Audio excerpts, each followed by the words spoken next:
Hi, I'm Kristin Davis, and I want to know, are you a Charlotte?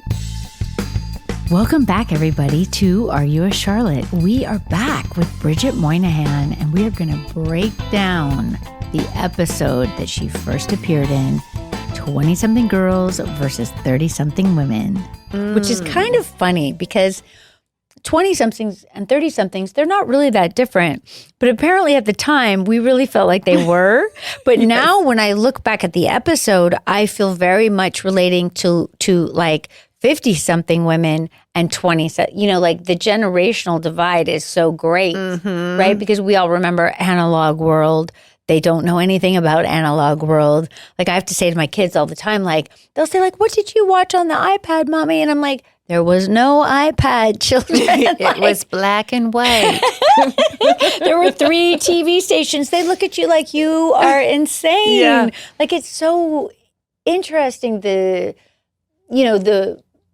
fast-paced way that the change is happening, I guess. And then obviously the generations are very different, which is discussed a lot, but I think probably on purpose and should be discussed some more. And when I watched this, I was reminded of the fact that at the time we thought that 30-something women, first of all, were really old. Right. Which is funny because it's not old at all. But the 20-something girls, they were a bit of a mess in this episode. So this is the episode where we see you at the party. Yeah. And one of the things that I remember, and I don't even remember the names, and I don't think I should probably say them even if I could, but Samantha's a publicist, and her storyline is that she's a publicist. She has an assistant who's a terrible assistant, okay? This girl's yakking on the phone, relatively disrespectful to her boss, doesn't hang up. Samantha is like, no, I actually mean it. You need to do your job. And so this girl quits and takes Samantha's Rolodex. That was all based on real people who, if I wanted to, I could find their names and tell you, but I think I probably shouldn't. Right.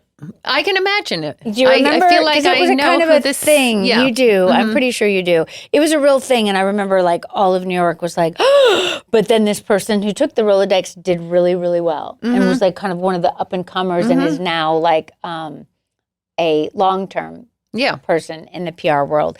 But the funny thing at the time of the storyline, because they were always stealing stuff, and trying to change it a little bit. Whatever, not that they really cared, I don't think.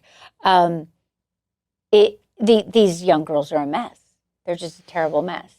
Because as this girl who takes Samantha's Rolodex and then eventually is throwing the rodeo party where we initially meet Natasha, everything's going wrong and she doesn't know what to do and she's potentially coked up, which is also entertaining. And then Samantha has to save the day. Well, the best part about that is she introduces your young fling. Totally. To the crab guy who Anson Mountain, who we do still want to have on the podcast. I'm really sorry that sometimes I've been having some trouble getting the guys to come on. Not all of them, but like sometimes when I rewatch the episode, I kind of understand why. I mean, it's like kind of ick. And also not only, let's back up.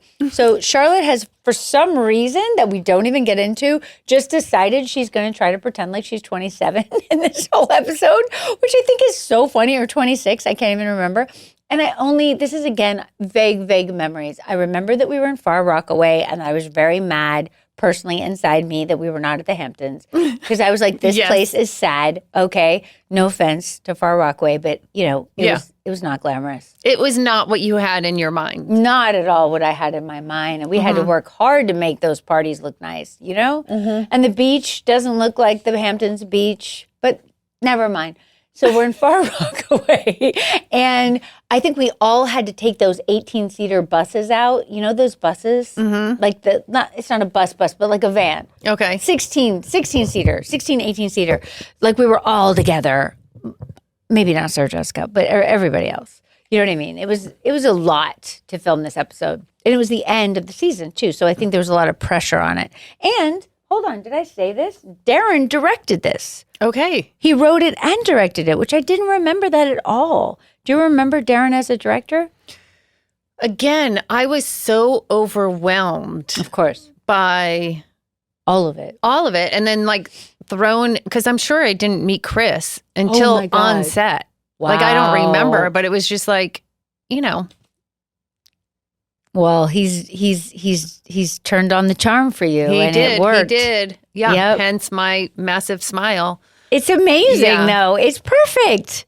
It's perfect and good. Okay, we're going to back up. We're going to talk about the storyline. So, remember this Brady Bunch thing they do in the beginning? Yes. Oh Hilarious. my God. So Darren. Darren loves a little quirky Everything. thing. Yes. Just even the way they told the crabs that you had crabs, right? I know. They threw the crabs up on the table pot. to eat. Yeah. It's true. That was creative. I'm really glad. Also, they did cut to my stomach, and I remember just sucking my stomach in really hard. But also, thank God they didn't put a little bug on there or something. Yeah. Oh God. But they cut to the crabs instead. So they do this very funny little Brady Bunch thing to tell the story of how we all end up at Hampton's house, which is that this couple who we've never met or heard from have these friends, and then they're all interrelated and or breaking up and cheating on each other. A very clever little Brady Bunch thing there. I'm sure that was all Darren. Then I convince everybody at the coffee shop that we should go and stay in this house because we're getting a good deal for the month of August, which of course back then, all the deals were good compared to now. My God.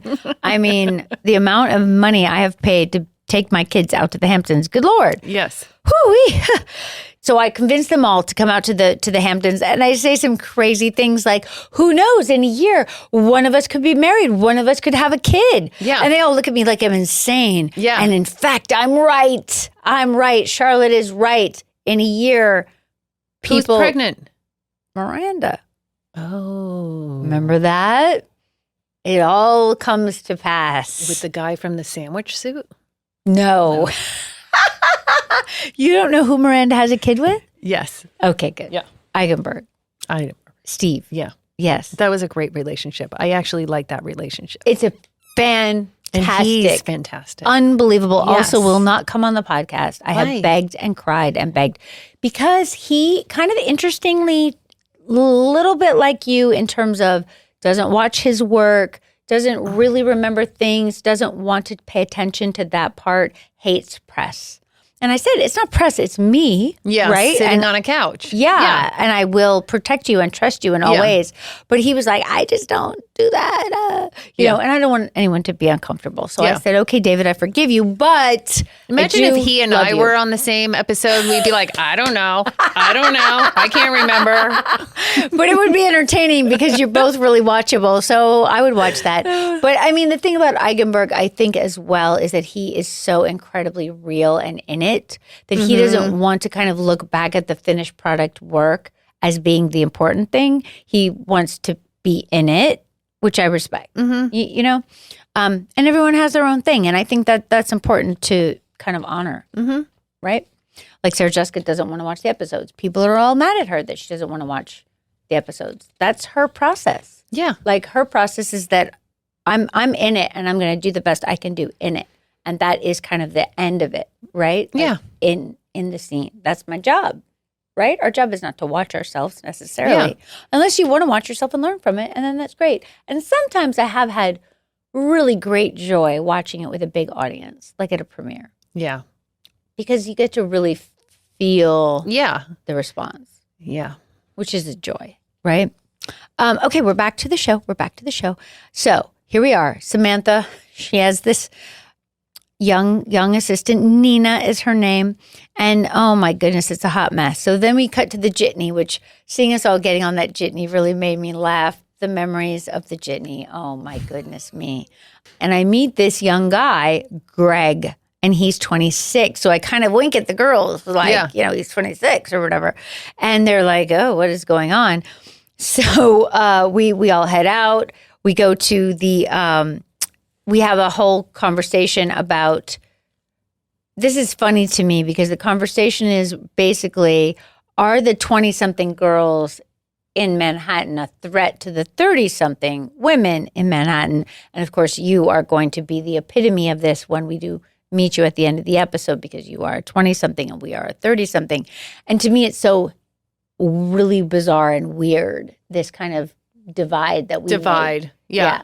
But I Because do, it's not that far off. it's not far off Yeah. at all. But I think back then, the idea of being in your 30s as a woman, because we were very limited in terms of like obviously as an actress, you were limited. Like you thought at 40 it would be done. That's what I was told. That's what everyone believed. But also I think back then you were supposed to be married in your 30s. You were supposed to have your job. You're supposed to have it together in your 30s. Have children by 30. Yes. Whereas now I feel like everything's much more wide open and fluid. Like, fluid, and whatever you want to do goes. But back then, not so much. You were supposed to have your shit together by your 30s. So I think that's why the difference in terms of how we talk about it. But I also think it's so interesting to think about the idea of, are the younger women threatening or not? And to me, I just don't even feel like we're even remotely the same. Like, how could we even be threatened by them? Like, any guy who would like a 20-something is not going to like me. We're totally different. Yeah. Do you know what I mean? Do you feel that way? Not that you're in it, but you know what I'm saying. Yeah, I'm not in it. I don't know.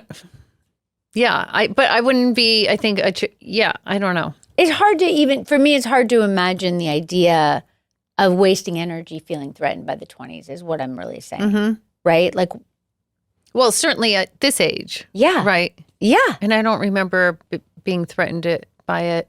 Me neither. In my 30s either, no, but whatever. No, me neither. Me neither. Me neither. And I think in a lot of ways, because I don't think, I mean, it is funny that certainly there's a lot of women out there who try to pretend that they're younger than they are, which is sad. But I understand why, because our society is so ageist and has been for so long. And we're trying to change it, but it's really hard to change these things, man. You know what I'm saying? So I have this whole thing with this young guy who has like floppy hair, which is so funny, where I'm going to try to pretend like I'm in my 20s. Really embarrassing. But I also remember he would just throw me. He was just throwing me when we're in the beach. I know. I saw that. Oh my God. And you could hear me just squealing in the background through that whole scene. Because I think they just told him like, throw her around. Yeah. And I was like, oh God, what is happening? But it was so genius because like, he was like wrestling a football and you were like, I'm going to be 26. I'm going to be 26. I'm going to be 26. Right. And I give him a high You're five. like, yeah. Oh my it was God. so great. I mean, it's very much like how it is now. I have a 14-year-old, right? And they have all the crazy words, skibbity, whatever, blah, blah, blah. I don't know that one. Oh, Lord, have mercy. And my daughter told me the other day, like, Mom, don't try. Yeah. I was like, okay, thank you. Thank you. Yes. I have permission not to try. I'm so glad because they have a whole vocabulary. And if it comes out of your mouth, it just doesn't work. It's mortifying. It's fully mortifying, right? It's fully mortifying. But at this point, Charlotte can just barely pull it off. Though, of course, the girls are like, oh, God, why is she even trying? And she pays the price by getting crabs, which I think is totally appropriate and fine. So then Carrie meets this guy. He's a doctor. He's good on paper. You can tell it's not going to work. It's so funny to me to watch that storyline. I mean, it is kind of sweet in a way, like in the absence of Big, that she's trying with like kind of appropriate choices. Yes. You know, he's a doctor. He's very polite. But none of the zhuzh. No zhuzh. No spark, nothing. Nothing at all. They walk down the beach. You know, Carrie's fascinating. But that's all I thought. She's so out of his league. Yes. Thank you for saying it. That's well put. That's well put. I think that's an interesting thing, too. Like, when I look back, there's a lot of analysis of Big and Carrie, right? And I tried to get Sarah Jessica to analyze it when she came on the podcast, and she doesn't really want to. She did have a very interesting perspective about him, which I thought was interesting and unusual in terms of, like, who raised him and how he was raised and why he is the way that he is and the generation that he was a part of, which does totally make sense. But then I said, why did she put up with so much from him? Because she really does. And she said he was just her person, which I think is the way it is. You know what I mean? What was the age difference? The age difference of them is like 10 years, I want to say. On Mr. screen? Big I mean, I'd and- have to and Carrie. really analyze it. And then that means it was 20 years between. or yeah, which I don't think 10, we 15. ever even mentioned. Yeah, there you had a little age range situation going on there. There was age range situation. I know, but it was so incredibly common and not thought of twice that a man like that would marry a girl who was 25. No. That was just Yeah. totally normal and expected. I would actually say expected. Yeah. Carrie was unexpected because she was complicated. She was 30-something. She was hot. Yeah. You know what I mean? You're cool and hot in a whole different way. You're desirable in a whole different way. You know what I'm saying? But that's what I love about the contrast. And that's why you were so perfect. But I want to talk about something that's not in this episode because you're here. And I would be remiss if we do not talk about the falling down the stairs and the tooth. I rewatched that episode and it made, I was shocked. I know. I was shocked as well. Yeah, it really made me jump. It made me jump and hurt. And then her helping. I know. And you're trying Natasha. to lock the door. I locked the door. You locked the door so she can't get in the cab. I know. What do you remember of that? Like, what were you thinking? I don't know. But it was, I don't know if that was instinct or that was in the script. I can't remember. But I just, again, then having her sit out there, watching the rest of the episode and her staying there and checking in and making sure, and then Big showing up. And he thanked her for being there.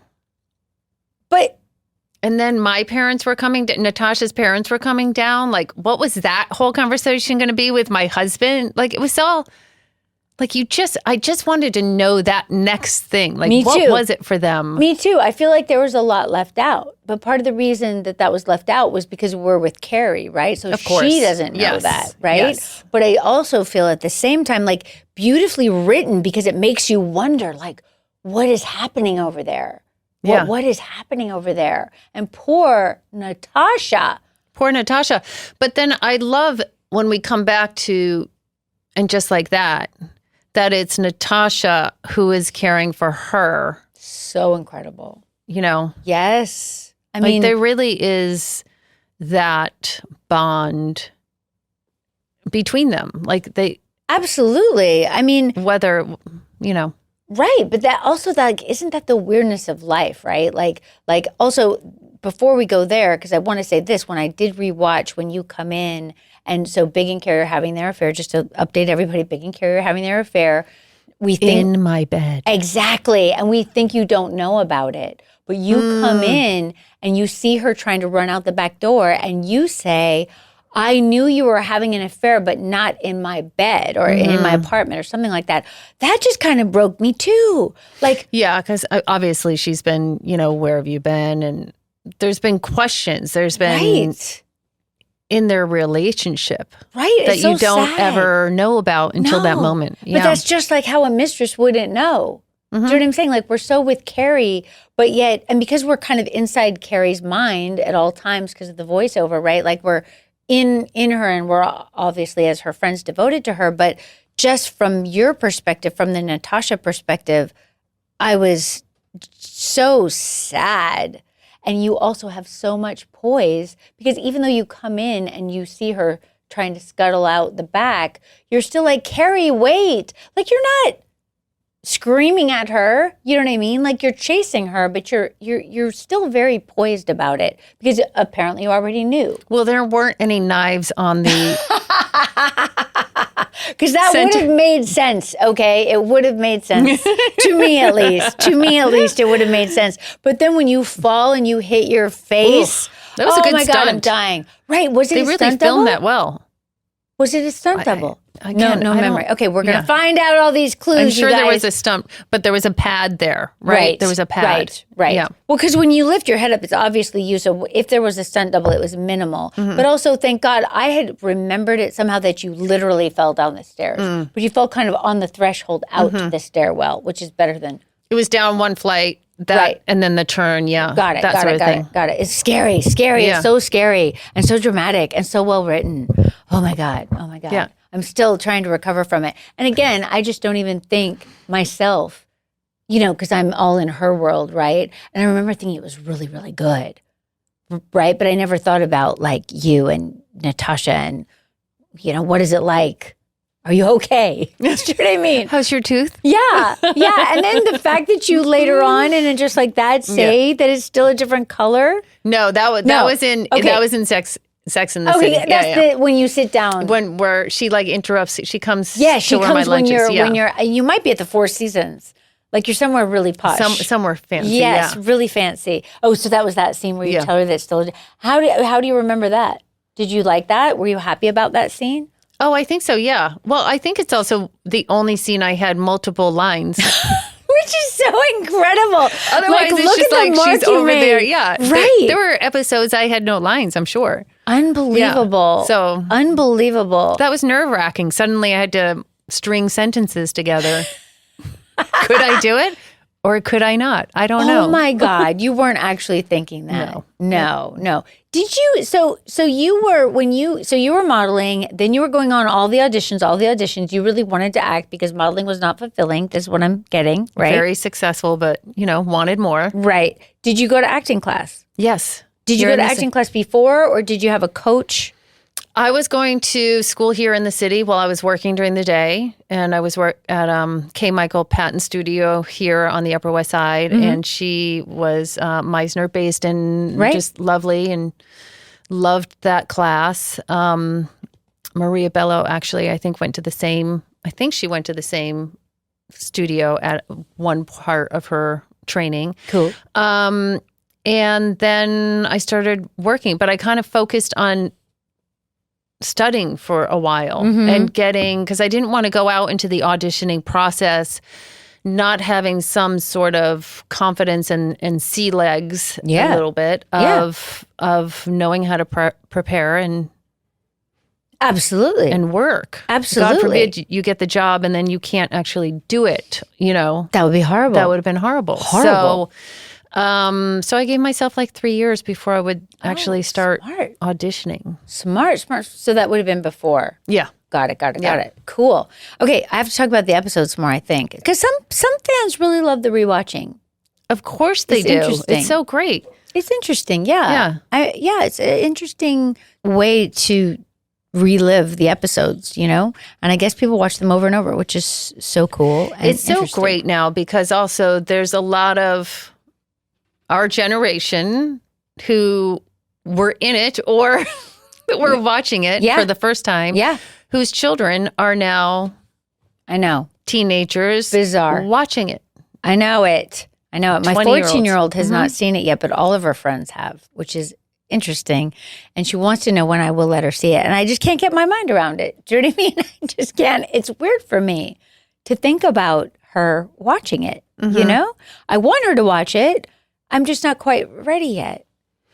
Well, I think the good thing is it's not porn, right? Thank God, yes. Like that's not what you're holding back from her seeing. No, absolutely. And there is clever education. Yes, and funny, and the women are in charge, absolutely. Yeah, absolutely. It's just the sexual content is still there, right? So like as a mom, I'm just as like, a mom, God, yes. Oh. And then I have to think through like, which episode do I not want her to see of me? You know what I mean? Yeah. Do you feel that? Like, does your son watch you? Well, I feel like when Euphoria came out, there were a lot of parents who were having this discussion, like, do you let your kids watch it? Yeah. And so many of the kids were letting, like, let's watch it. Let's watch the episode, but let's break it down and like talk about the do's and don'ts and what's actually happening in your life. And how would you approach, like, it's the educational side of it. As a mom. You could be having. Absolutely. I think that's great. I just have to get my mind around the fact that I might be doing something or whatever that might be embarrassing for my daughter to see. The worst thing or the scariest thing that you don't want your daughter to see you do, say, in the position of? Such a good question, Bridget. I don't even know. I mean, luckily I play Charlotte, You're right? Charlotte. Right. So it's not that bad that I can think of. I think it's more of like just this frankness of the conversation, right? across the board. Across the board, Yeah. like Samantha, comes to mind. And the thing that's great about Samantha, certainly as a conversational tool with your children, is that she is so sex positive and not judgmental and fully empowered in what she wants. And it's so rare to find these characters, women characters, who are this way. So I love that perspective as like, look at she does what she wants. She's unapologetic about it. Like that's something that as a young person I would have loved to see. Yeah. Right? There are just so many weird things. This is what comes to mind. It's so not anything to be embarrassed about, but I do so many silly things. Like there's a scene, I don't think we've rewatched it yet, where for some reason someone tells me that I need to look at my private parts in a mirror. And I look at my private parts in the mirror and I fall off the bed. Okay, yeah. It's like so silly. So that would be great, honey. So when you do that, make sure you're holding on to something stable and maybe have a crash pad on the floor prior to checking yourself out. Totally. So good. There's nothing that I don't stand by. Do you know what I mean? Yeah. But it's also just like embarrassing kind of. In general, I don't show my kids my acting. Yeah. People are always asking me if I do. And I'm like, why would I? It's so weird. Yeah. I have movies like The Shaggy Dog that I did that I could totally show them, but it just seems strange. Like I want them to think of me as their mom. Yeah. I don't need them to see Agreed. the public thing. Yeah, But yeah. when we did go back to do And Just Like That, because it had been COVID, my son is only 7 now, so he doesn't remember, the heyday. And Gemma wasn't here for the heyday either, my 14-year-old. But she knows everybody and knows about it, intellectually knows about it.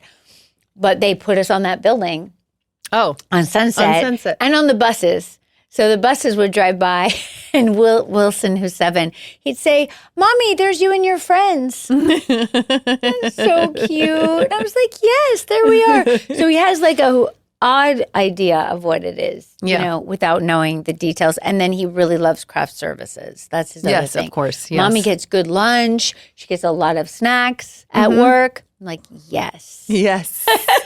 Okay. One of the most adorable parts of this whole episode is that they have Carrie looking through an album of her 20s, and there's an actual picture of her kissing Matthew Broderick in it, but they have their heads turned, and you can't tell that that's her. And I know that I can't remember when that moment was happening. she goes back. So they go to the Hamptons on the weekend, and then she goes back to her apartment, and she's thinking about what she was like in her 20s, because we have this whole counterpoint of the 20-somethings, right? And she's got a big photo album, old-fashioned photo album with the hard... The stick, yes, you're peeling exactly, it back. Exactly. And it's really sweet. And there's a picture of her and Matthew. That's cute. I know. And I was like, oh, and she kind of, at one point, she like... There's also some kind of funny, she's got her big puffy 80s hair. There's some funny, embarrassing pictures, and she puts her hand over them like, I'm so embarrassed. It's really cute, and so her, in the olden days, we would have done things like that and not realize they were going to live forever. Yeah. So oh my God, we forgot about the fact that Carrie gets a groupie / assistant in this episode, this writer who she meets, who says... Who's never had sex. Yes. Yeah. Which is also so strange and interesting. And you can see Carrie's face just like, what? And it also reminded me of the great generational divide now sometimes, where I sometimes feel this way with younger women when they say like, what do you mean feminism? And I'm like... What do you mean? What do you mean feminism? Like, do you not know that you are benefiting from feminism? Like, really? Has that word taken on so much weight in a bad way, like that you can't embrace it? That's crazy. Well, yes. Yeah, I guess the wheels are turning. The wheels are turning, and I'm afraid I'll say something I get it. I get it. It's hard. It's a hard one to talk about. But do you know what I'm saying? Yes. Yes. So, I'm way out of order. So Carrie gets this little groupie who's never had sex, and then who then at one point paints her toenails in the Hamptons and says something about women just parading their hoo-has, which I'm not going to say the word she uses, and how gross it is. And you can just see Carrie like, this is really weird. And this girl is not in the place she should be. But also in my mind, the thing that I see when I see her, she wants to be a writer, right? And she's hoping that if she's around Carrie, that it's going to rub off her. And she goes to a book party with her. And, she's a climber, Yeah. It's interesting. But she thinks that she's innocent and pure. And exactly. Yeah. Right. It's very interesting. Very interesting. Okay, we're back at the beach. Things are fabulous. We have no idea our world is about to be crushed. Carrie's flirting with the doctor. I see, this is when we're finally at the hoedown. The hoedown, man, a lot happens. And I think we were there. The costumes at the hoedown were good. Oh my God, they Carrie's had a good time. costume was good. Carrie's costume is incredible. And there's all kind of TikToks about it and whatnot, which I totally get. I mean, she can pull off anything really. So, yeah. But also everyone has some crazy little hats. Like it's funny in the summer of Cowboy Carter to think back. That's funny. You know? These were more toy. They look like children's hats. Yes. Like we've gone to a birthday party and stolen all of their hats. So then she's looking across the party. I have gone and confronted this dude, Greg, and said, you gave me crabs. And he's like, well, you deceived me about your age. Yeah. And that's worse. Yeah.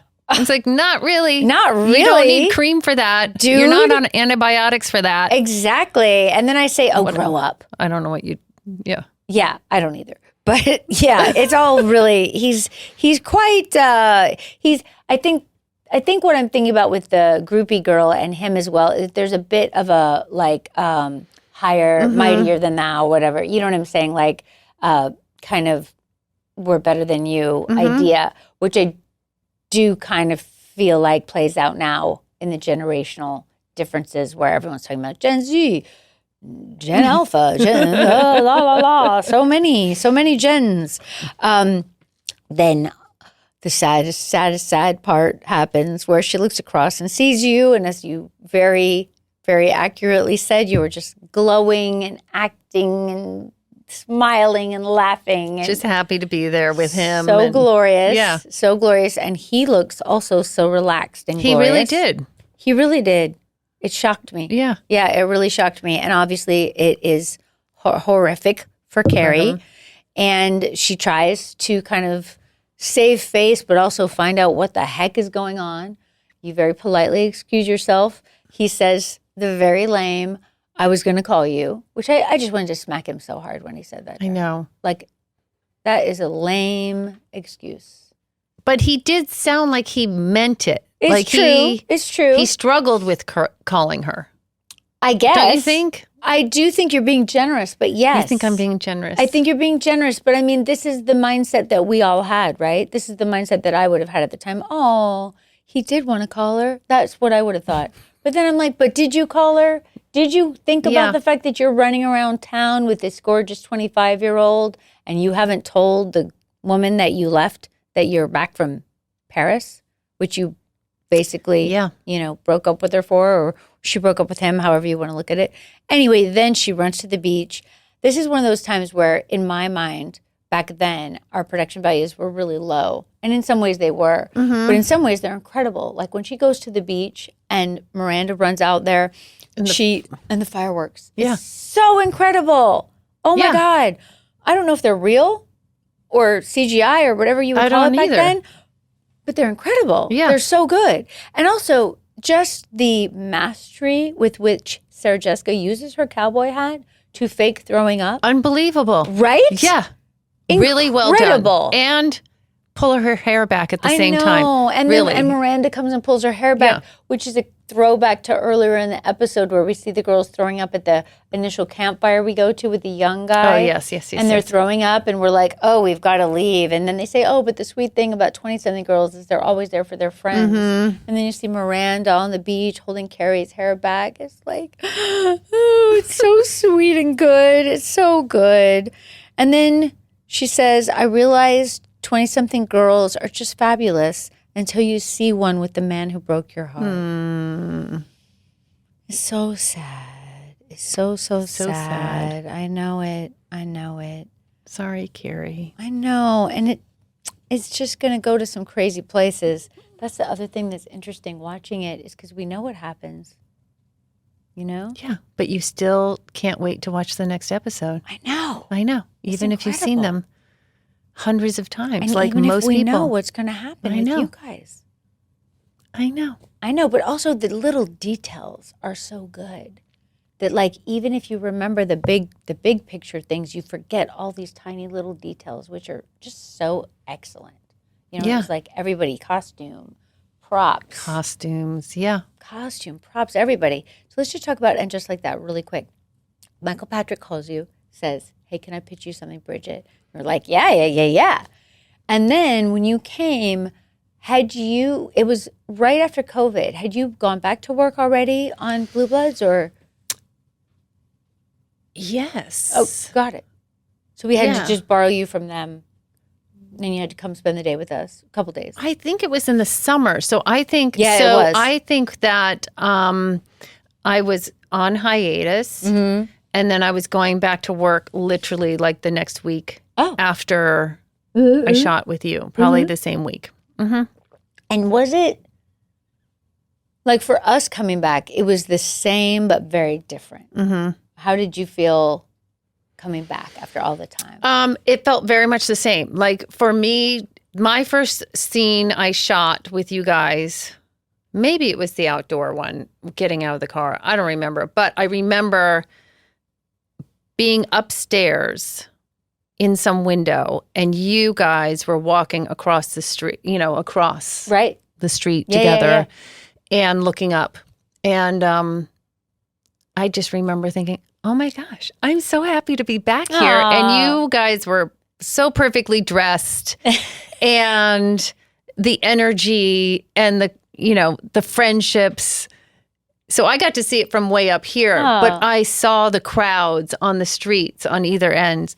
And it was COVID, right? Yeah. And I think that that show coming back, you guys on the street in those outfits just revived this city and neighborhood. Like, oh, life is coming back to normal almost. Definitely. And that was what the show was going to do.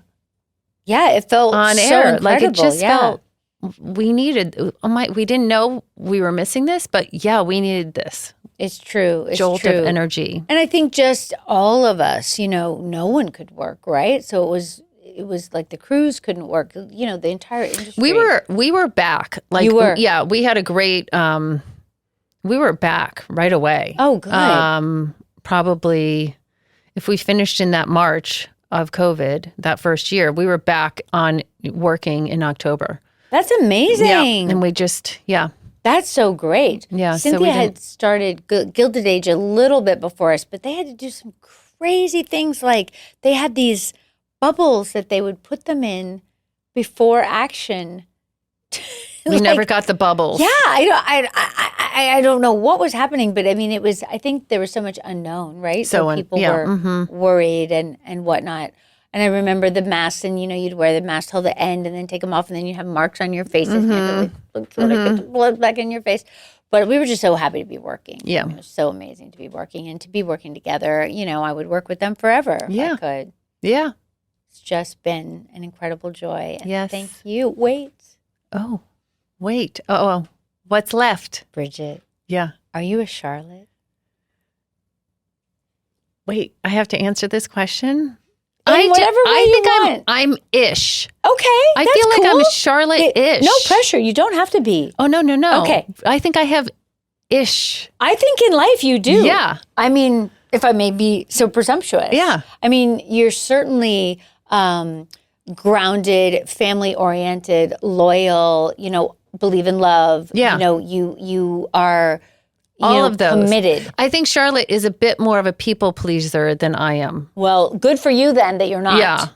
because that's one of her worst qualities. Okay, good. I don't know. Look, I love her, so I'm not going to rail on her. But, people pleasing is exhausting and not really great for your health. It's a lot of work. A lot of work, man, a lot of work. Yeah. But like, I feel like your own, and I think people, I feel like, and tell me if I'm wrong, your part in Blue Bloods in some ways, showed people your kind of more your real self in certain ways, in terms of like the grounded Bridget, because you're so glamorous looking. But and it really was a like nice fit as far as, Irish Catholic, that kind of family. Like I grew up in a lot of those elements. Right. And I learned a lot from that character. But yeah. Yeah. Yeah. But like, I mean, I don't know. Yeah, I don't know. Some people will say to me like, I'm part Charlotte, part Carrie, or, whatever. You know what I'm saying? Which is probably true for myself. Like, I'm not all Charlotte, thank goodness. Yeah. Right? But I do, it's fun to think about. It is fun to think about. Yeah. I'm happy I got to come back and hang out with you. So happy. I mean, and I feel like there's a lot more coming, even though, as you said, you have very little screen time. But like, I would love to have you back for that conversation when you do finally talk to Carrie.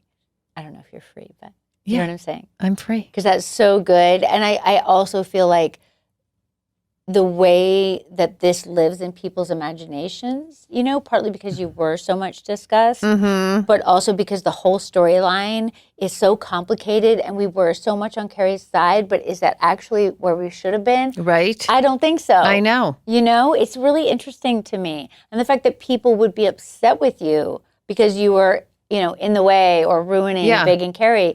Oh my gosh. I know. I know. Somebody just said to me, I used to be all Carrie, but now I'm all Natasha because of their age difference. Yeah. She became older, she became more pro Natasha. Absolutely. And probably more understanding of what Natasha was going through. Yeah. Which that's the joy of the show, is that as you age, you might have different perspectives on the storylines, on the characters, all of those things. I know. You're a joy. So happy to be here. Thank you for being here. Yay! I'll come back if you have me. Please. There you go. Are you kidding me?